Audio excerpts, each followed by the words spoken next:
Penyanyi campur sari Didi Kempot meninggal dunia pada Selasa 5 Mei 2020. Didi Kempot meninggal dunia di usia 53 tahun di Rumah Sakit Kasih Ibu Solo sekitar pukul 7.45 waktu Indonesia Barat.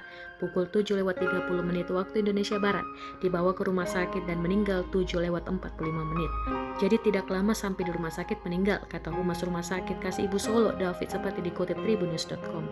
Lilik merupakan kakak Didi Kempot, mengatakan adiknya itu memang mempunyai kesibukan belakangan ini. Malam hari sebelum dinyatakan meninggal dunia, Didi Kempot berada di sebuah studio untuk menyelesaikan proyek lagunya.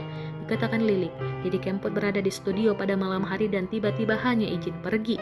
Menurutnya, selama ini Didi Kempot tidak pernah mengeluhkan sakit.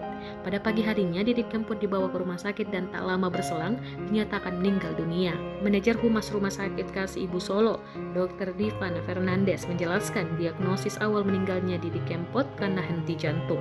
Untuk diagnosa awal, diagnosa saat masuk itu kerja keras henti jantung, ujar Dr. Divan Fernandes dikutip dari Kompas TV. Diva menjelaskan Didi tiba di IGD dalam kondisi tidak sadar. Henti napas, henti jantung. Setelah kita lakukan pertolongan, kita resusitasi.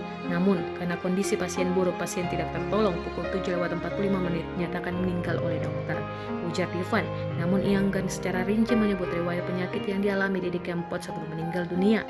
Untuk riwayat penyakit itu mungkin lebih pantas keluarga yang menjelaskan nanti, tandasnya.